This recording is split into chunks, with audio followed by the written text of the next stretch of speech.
본문 말씀을 같이 두 군데 말씀을 읽고 그리고 나누도록 하겠습니다. 첫 번째 보시면 마태복음 15장 14절 말씀 있습니다.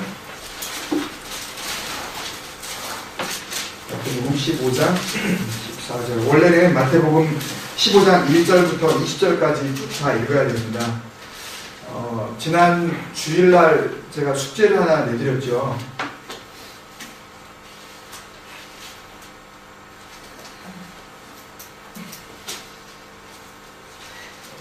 숙제라고 하기에는 좀 그런가요? 그냥 이렇게 권유를 드렸죠. 없었나요? 나는 왜 그렇게 한 것 같지? 네, 있죠? 다 아시죠? 예.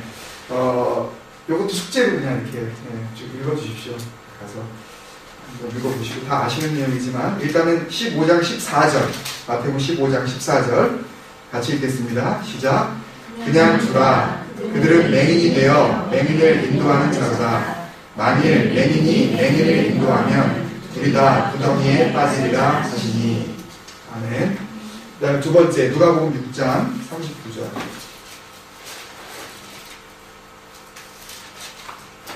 누가복음 6장 39절.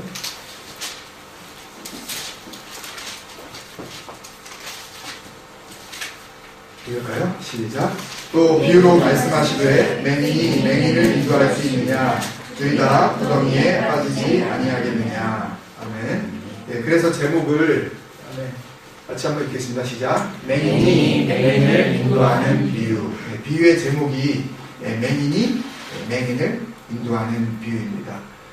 비유 설교가 쭉 끝나고 나면 예수님의 비유 설교에 대해서만큼은 전체적인 윤곽을 이렇게 아시게 될 거예요. 지금까지는 거의 다 아는 거지만 좀 정리가 안 되셨었다면 이렇게 처음부터 끝까지 이렇게 쭉 한번 우리가 예수님께서 비유로 하신 것들을 구체적으로 이렇게 다 이렇게 낱낱이 한번 이렇게 뒤져보는 그런 작업을 통해서 쭉 좀 정리가 되실 겁니다. 참고 말씀이 있는데요. 뒤에 보시면 마가복음 7장 1절에서 23절인데 요거는 그냥 기록해 두시고 읽어주시면 감사하겠습니다. 마가복음 7장 1절에서부터 23절. 이 마태복음과 누가복음 이 양쪽 이 복음서를 읽는 교량 역할을 하는 맹인이라는 단어는 안 나와요. 마가복음에는요. 마가복음 7장 1절에서부터 23절에는 맹인이라는 단어, 장님이라든지 이런 단어는 전혀 안 나와요. 근데 오늘 이 두 본문과 똑같은 본문이에요. 그렇기 때문에 꼭 한번 읽어주셔야 됩니다. 부탁드립니다. 네, 우리 모두에게 좋습니다. 네, 요한복음 9장을 한번 읽겠습니다. 요한복음 9장 39절에서 41절. 요한복음 9장 39절에서 41절. 요한복음 9장 39절에서 41절 같이 읽겠습니다. 예수께서 이르시되 내가 심판하러 이 세상에 왔으니 보지 못하는 자들은 보게 하고 보는 자들은 맹인이 되게 하려 함이라 하시니. 바리새인 중에 예수와 함께 있던 자들이 이 말씀을 듣고 이르되 우리도 맹인인가? 예수께서 이르시되 너희가 맹인이 되었더라면 죄가 없으려니와 본다고 하니 너희 죄가 그대로 있느니라. 아멘. 이 부분을 잠깐 설명하고 우리 이제 본문으로 돌아가겠습니다. 예수님께서 심판하러 이 세상에 왔다 말씀하시면서 심판의 내용을 지금 말씀하시는 거예요. 그런데 심판의 내용이 뭐냐면 39절에 나와 있는데요. 보지 못하는 자들은 보게 해주겠다고 그러시는 거예요. 예수님의 심판의 내용이에요. 우리가 생각할 때의 심판은 예를 들어서 죄 지은 사람 이렇게 해서 너 잘못했어.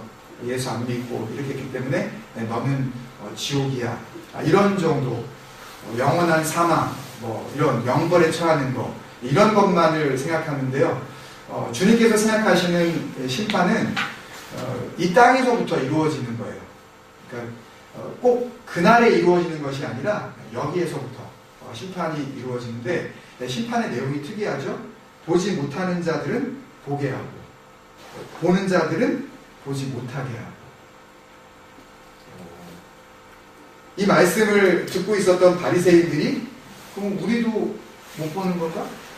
우리한테 지금 맹인이라고 그러는 거야? 이 원어 성경을 보면 그런 의미입니다. 지금 우리한테 얘기하는 거야? 그런 의미가 좀 있어요. 우리를 지금 맹인이라고 그러는 거야? 지금 이렇게 이야기하는, 기분 나쁜 상태로 지금 반격을 하는 겁니다. 그랬더니 예수님께서 차라리 라는 그런 단어가 빠져 있는데요. 너희가 맹인이 되었더라면 차라리 죄가 없으려니와. 너희가 정말 보지 못한다면 너희는 죄 없다. 보지 못했다면 죄가 없는데 너희들은 뭐라 그러냐 하면 본다. 우리는 본다. 라고 하기 때문에 죄가 그대로 있다. 라고 말씀을 하시고 계시거든요. 그래서 주님께서 보실 때 이 땅에 있는 사람을 둘로 나뉘는데 보지 못한다고 하는 사람 스스로가 나는 안 보입니다 주님 이렇게 말하는 사람이 있는가 하면 또한 우리는 나는 보입니다. 주님께서 오신 심판의 여러 이 설명 가운데 굉장히 중요한 부분인데요. 어려운 부분이기도 하고요. 근데 이 어려운 부분을 오늘은 정말 쉽게 오늘은 정말 노력 많이 했습니다. 제가 어떻게 하면 이걸 쉽게 할까 정말 노력을 많이 했어요. 그래서 쉽게 또 간단하게 좋죠. 그렇게 해서 오늘 결론에 이르게 될 줄로 믿습니다. 그런 마음이 주님께로부터 분명히 제가 있어요. 그래서 같이 그렇게 나누도록 하겠습니다. 먼저 그 다음 걸 보시면요. 본문으로 돌아가서 마태복음 15장 14절 마태복음 15장 14절로 돌아가면 앞에 뒤에 거는 나중에 이제 시간 나실 때 한번 읽어보시고 요 14절만 딱 보시자고요. 다른 것들은 다 fade out, 다 이 어둠 속으로 사라졌다고 생각을 하고 요 14절만 딱 이렇게 두드러지게 튀어나왔다고 우리가 생각을 하고 딱 요것만 보겠습니다. 그냥 주라. 그들은 맹인이 되어 맹인을 인도하는 자로다. 영어 성경에 보면요. leave them. 냅둬. 그런 말이죠. 냅둬. 그냥 놔둬. 그 다음에 they are. 그들은 맹인이 되어 맹인을 인도하는 자로다를 영어 성경으로 간단하게 they are blind guides. 그들은 누구냐 하면 맹인을 인도하는 가이드예요. 블라인드 가이드. But they 그거는 나타나 있지 않지만 본문에 써 있지는 않아요. 그렇지만 맹인이 되어 맹인을 인도하는 자로다 라는 그런 의미로 우리가 거기다 조금 문장을 덧붙여 보면 they are blind guides, but they also are blind. 그들은 장님을 인도하는 사람들이지만 그들도 역시 장님이다. 그 말씀을 지금 주님께서 해주고 계십니다. 그러면서 만일 이게 비유예요 지금. 만일 맹인이 맹인을 인도하면 둘이 다 구덩이에 빠지리라. 맹인이 맹인을 인도하게 되면 구덩이가 있으면 거기에 빠진다는 거죠. 여기서 구덩이를 굳이 이렇게 막 신학적으로 해석하지 않아도요. 예수님께서 말씀하시는 구덩이는 구덩이에요, 정말. 빠져나올 수 없는 구덩이. 이 단어 자체가 오스노스라는, 아실 필요 없어요. 오스노스라는 단어인데요. to deepen이라는 단어예요. 그러니까 깊게 자꾸 파내려간다는 그런 뜻이에요. 끝까지 파내려가. 그러면은 계속 파내려가면 어떻게 돼요? 밑이 없죠. 그런 비슷한 단어, 신약성경에 나오는 단어, 무저갱. 끝이 없는 갱도. 그게 뭐예요? 지옥을 의미하죠. 게헨나, 하데스. 그런 말씀 들어보셨죠? 전부 지옥을 의미하는 건데, 게헨나. 들어보셨나요? 안 들어보셨어요? 게헨나. 그 다음에 하데스. 구약 성경에서 나오는 내가 시편 같은 데 보면 내가 수월에 내려갔으니 나의 고난 가운데 주님께서 나를 도우셨나이다 이렇게 할 때 그 수월 창세기 할 때도 여러 번 했었는데 그 수월이 바로 이 죽음의 세계예요. 그 수월이라는 이 히브리 단어가 이거 어려우면 그냥 기억하지 마세요. 이걸 알고 싶으신 분들은 기록하셔도 되고요. 수올이라는 히브리 단어가, 이 죽음의 세계라는 이 단어가 신약에 와서 게헨나, 게헨나 혹은 하데스, 딱 한 번 나오는 희한한 단어 타르타르스라는 단어가 있는데, 게헨나, 여기 써도 되나요? 예? 잠깐 저기 예? 안 되나요? 펜이 없어요. 아, 네. 펜이 네. 사무실. 네. 예. 네. 어르신들 위해서 그것만 하고 넘어갈게요. 이따가 적어드리기로 하고요. 그래서 이 구덩이라는 의미 자체가 가지고 있는 그 영적인 의미는 예수님께서 거기에 빠져나와서 헤어나올 수가 없다. 그러니까 이제 영원한 형벌 가운데 처해지는 그런 세계. 쉽죠? 여기까지는요? 네, 구덩이. 네, 구덩이.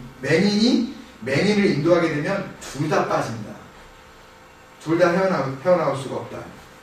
그러면 여기 두 종류의 맹인이 나옵니다. 쉽죠?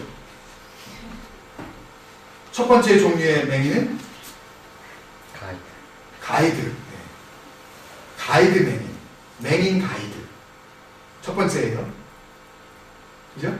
맹인 가이드인데 그 사람도 맹인이야. 맹인인 맹인 가이드. 아시겠죠? 첫 번째 종류, 여기 나오죠, 그죠? 네. 맹인인 블라인드 가이드. 맞죠? 네.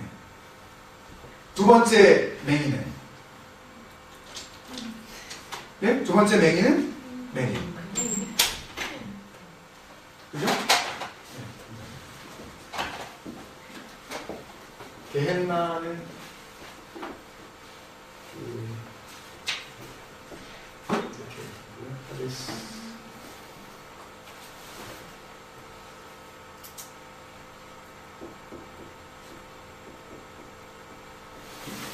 이게 전부 다 신약 성경에 나오는 지옥. 이게 구덩이.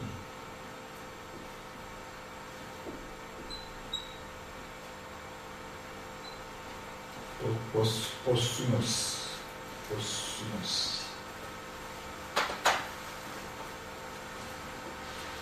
완전히 버려버리는 거예요. 굉장히 깊이 파가지고 깊이 묻어버리는 겁니다.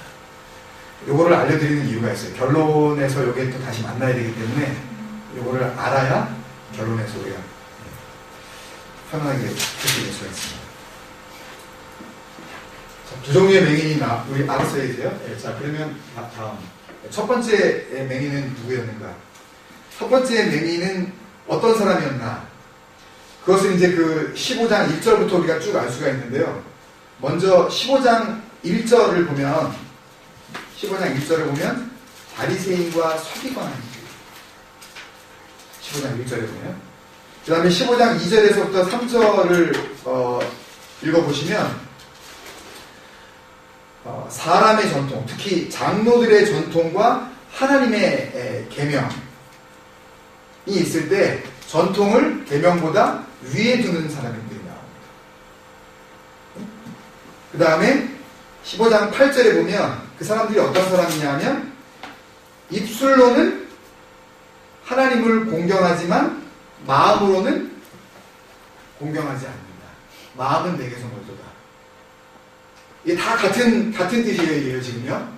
이게 전부 첫 번째 종류의 맹인, 그들을 지칭하는 단어들입니다, 지금. 1번은 바리새인과 서기관, 그들이 블라인드 가이즈예요. 그들은 어떤 사람이냐면 전통을 계명보다 위에 두는 사람입니다.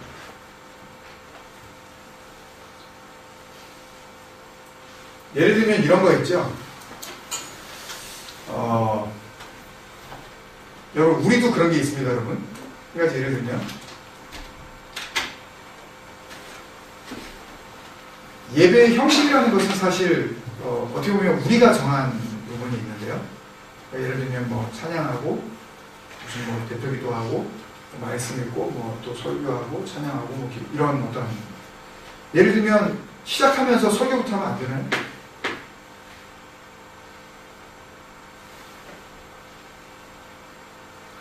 예를 들면 보통 일반적인 교회들이 어떤 모임을 갖고 나서 끝에 주기도문을 하는데 그러면 그 모임 끝에 주기도문 하지 말고 처음에 시작할 때 주기도문 하면 안 되나요?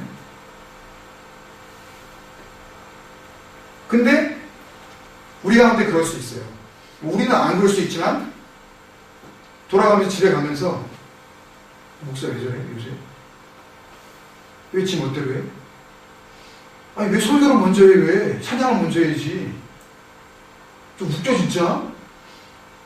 아 은혜가 안 되잖아. 은혜가 찬양을 해가지고 내가 마음이 어떻게 뭐 좀 이렇게 된 다음에 지가 설교를 하지 왜 마음 달렸는데 왜 먼저 설교하고 난리야 왜? 여러분 우리는 지금 여기 손 씻는 거 가지고 지금 시비를 걸었는데 이 사람들이요. 와, 뭐 이런 인간이 다 있냐 라고 우리가 할지 모르지만 우리 안에도 그런 게 있습니다. 여러분. 우리 안에도요.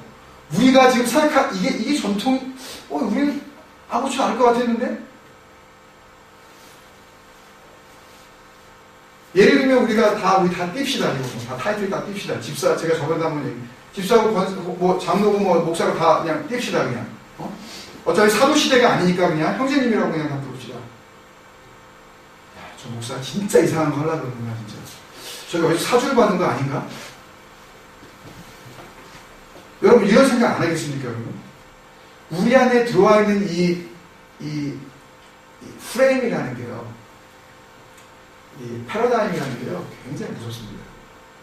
우리는 아닐 거라고 생각하는지 모르지만 우리도 굉장히 많아요. 굉장히 많아요. 오늘 말씀은요. 누구를 위한 말씀인지 우리가 잘 생각해야 해요. 그런 인간들을 위한 말씀이야. 라고 생각하실 건지 잘 생각해야 돼요. 그 다음 세 번째는 입술로는 공경하는데 막 하나님 사랑해요. 막 말끝마다 나 정말 하나님 막 은혜 때문에 막 근데 하는 말을 마음속에서는 그냥 온통 그냥 더 그 탐욕과 막 더 가지려고 시기와 막 어떻게 뭐 저런 걸 어떻게 저런 거 사 입었지 막 이러면서 막 그런 어떤 막 질투에다 막 그냥 부러워하는 정도를 막 지나쳐가지고 막 그런 마음들 막 이런 것들이 있거든요. 이게 다 마음으로 하나님 공경하지 않는 거예요. 우리는 단순히 예배를 드리냐 안 드리냐만 가지고 우리는 하나님을 공경하느냐 이런 그것을 결정하려고 하는데 그 다음에 9절에 보면 사람의 계명으로 교훈을 삼아 가르치는 사람. 그러니까 성경을 인용만 하고 자기 생각을 이야기하는 거예요. 대표적인 게 자꾸 여러분들 할 수 있다. 하면 된다고 생각하시면 됩니다, 여러분. 여러분 우리가 정말 그렇게 긍정적인 생각을 하면 우리의 모든 일들 가운데 긍정적인 결과를 우리가 얻을 수밖에 없어요. 그거는요. 저기 이 정신문화원 같은데 어디 가가지고 무슨 어떤 그런 데서나 그 강의 그 사람들끼리 해야 되는 거예요. 긍정적인 생각 좋아요. 우리 아이들이 긍정적인 사람이 돼야 됩니다. 그렇지만 복음을 가지고 긍정적인 사고방식이라든지 적극적인 사고방식이라든지 이런 걸 이야기를 하면 그건 정말 하나님을 욕되게 하는 거예요. 적극적으로 생각하면 우리가 구원받아요? 베드로 얼마나 적극적으로 막 주님께서 나 이제 좀 있으면 죽는다 그랬더니 아닙니다 주님. 제가 절대 그런 일이 일어나지 않겠습니다 주님. 그랬더니 주님이 뭐라고 하셔요? 사탄아 그러셨잖아요. 얼마나 적극적이에요. 그런 일이 일어나지 않을 거라고 생각하는 긍정적인 생각. 그죠? 얼마나 좋은 생각이에요. 근데 주님은 그걸 가지고 너는 하나님의 일을 생각하지 않고 도리어 사람의 일을 너 안 되겠다 너. 여러분 이게 정말 웃기는 거예요. 교회 안에 지금 얼마나 사람의 이 교훈이 교회 안에 들어와서 그것이 설교라는 탈만 쓰고 목사라는 그 이름을 걸고 이렇게 공공연하게 소위 예배당에서 이렇게 선포되어지고 있는지 정말 걷잡을 수가 없어요. 얼마나 입을 조심해야 되는지, 목사가, 말씀을 전하는 자가 제 스스로가 얼마나 조심해야 되는지, 혹이라도 엉뚱한 내 생각이 말씀을 갖다가 이 등에 업고 여러분들에게 막 주입시켜서 그렇게 내 뜻을 따르게 하려는 그런 그 의도가 막 말에 나타나. 이건 정말. 그 다음에 5번째는요, 13절에 보면 하나님께서 심으시지 않은 것이, 요거는 우리가 뭐 몇 번 그 뒤에 이제 그 하다 보면 또 이제 그 비유에서 나올 건데, 왜 그거 아시죠? 마태복음 13장에 나오는 알곡과 가라지들. 네. 그 주인은 알곡만 심었는데 모르는 사이에 나쁜 인간이 와가지고 거기다가 가라지를 심었어요. 근데 그냥 둬라 그러시잖아요. 그때도 그냥 leave them 그러시잖아요. 그냥 놔둬라. 괜히 그거 뽑으려고 그러다가 이것도 같이 추수할 때까지 놔뒀다가 골라내자. 그 말씀을 연상시키는 하나님께서 심지 않으신 것이 있다는 거죠. 그거는 반드시 뽑힌다. 그 다음에 6번째는요, 베드로가 15절에 보면은 대답해서 이 비유를 설명해 주세요. 좀 해석을 해 주세요. 그랬더니 16절부터 쭉 말씀하시는데, 그건 한번 제가 읽어보겠습니다. 16절부터 예수께서 이르시되 너희도 아직까지 깨달음이 없느냐. 입으로 들어가는 모든 것은 배로 들어가서, 굉장히 유치하게 설명하시는 거예요. 주석을 봐도요 그렇게 얘기하고 있어요. 예수님께서 이것도 깨닫지 못하는 자들에게 쉽고 또 쉽게 지금 설명을 해주고 계신다고. 야, 먹으면 뒤로 나오잖아. 이걸 얘기하고 있다. 이걸 지금 주님께서 17절에 입으로 들어가는 모든 것은 배로 들어가서 뒤로 내버려지는 줄 알지 못하느냐. 입으로 나오는 것들은 마음에서 나오나니 이것이야말로 사람을 더럽게 하느니라. 마음에서 나오는 것은 악한 생각과 살인과 간음과 음란과 도둑질과 거짓 증언과 비방이니 이런 것들이 사람을 더럽게 하는 것이요 쉽지 않은 손으로 먹는 것은 사람을 더럽게 하지 못하느니라. 여기서 사람을 더럽게 하지 못하느니라 할 때는 뭘 더럽지 못하게 한다는 걸까요? 마음. 그렇죠. 할렐루야. 감사합니다. 참 적으셨어요. 마음을 더럽게 하지 못하고. 이것도 오해하면 안 돼요. 먹는 거 사람을 더럽히지 못하게 한다는데 이것도 먹어도 되고 이것도 해도 되고 뭐 이것도 해도 되고 더럽히지 못한대잖아. 이걸 그런 식으로 적용한 사람 진짜 화근형이에요. 정말. 이거 정말 그렇게 하면 안 돼요. 이거는 마음. 먹는 것 가지고는 우리가 마음을 더럽게 하지는 못한다. 그 자체는 일단 더러운 것이 아니다 라고 지금 주님께서 이렇게 말씀하셨는데, 그렇다면 6번째는 마음에 악한 생각이 들어있는 자. 그렇죠? 그 뒤에 나오는 나머지 5가지. 살인. 주님께서는 살인을 사람을 죽이지 않았더라도 어떻게 해요? 마음에 미워하는 마음만 가졌어도 이미 간음, 음란, 이미 음욕을 가늠하지 않았어도 음욕을 품은 그 자체로 주님께서는 이미 너희들은 가늠했다. 완료형으로 말씀하셨잖아요.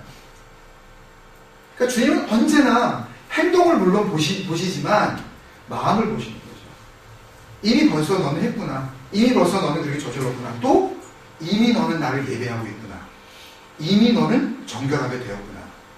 이게 벌써 중심에서부터 승부가 난다는 거. 이걸 말씀해 주고 계신 거죠. 그러니까 이 첫 번째 맹의는 뭐냐면 맨 마지막 6번째는 마음의 악한 생각.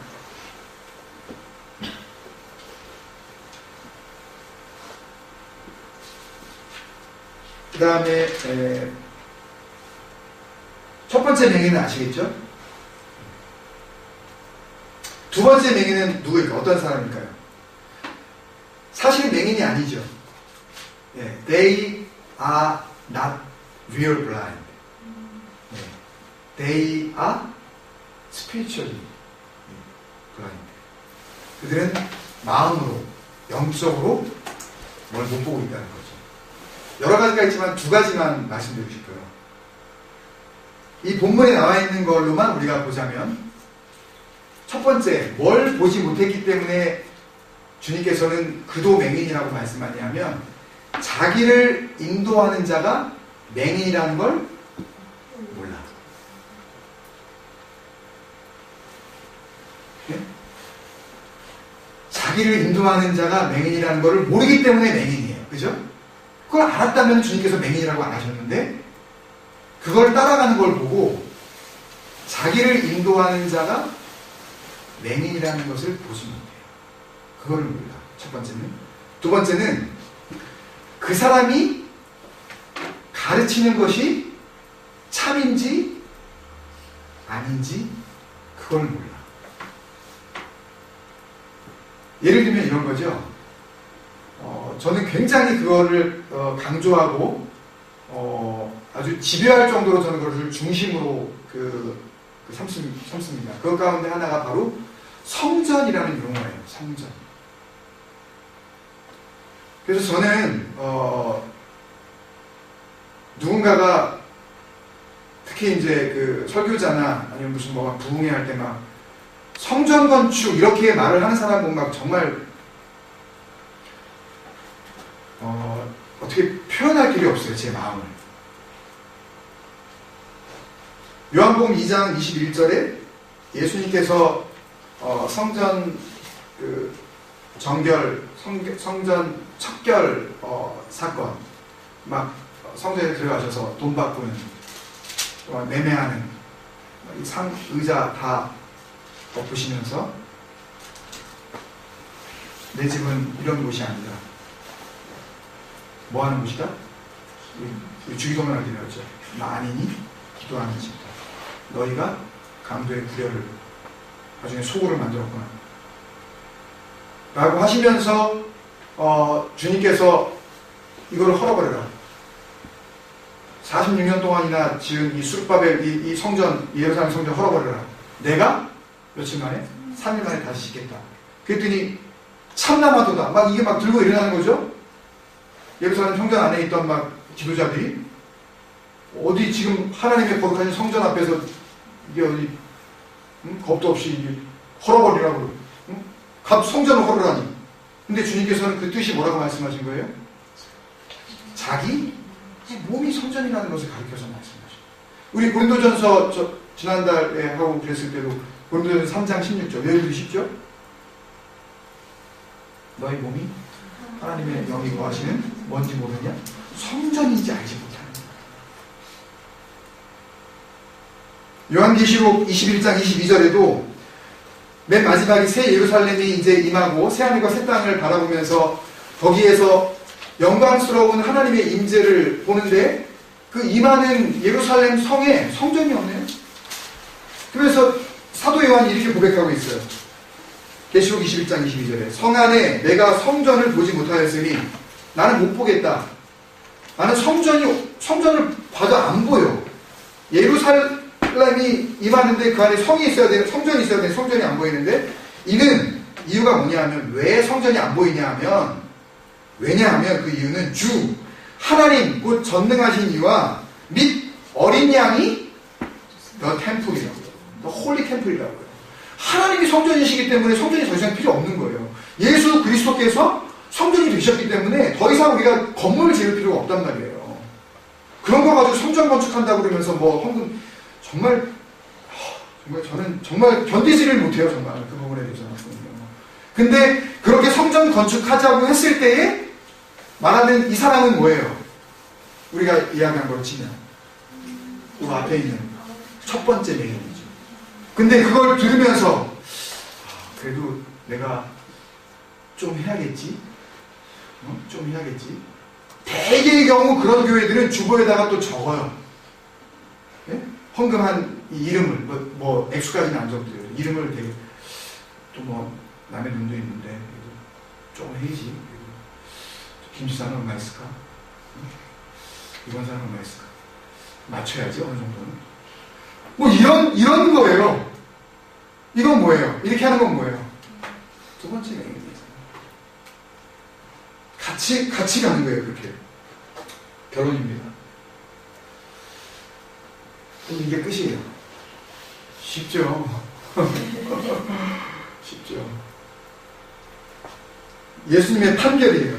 예수님 주님께서 결론을 처방을 딱 내리십니다. 14절에 나와 있어요.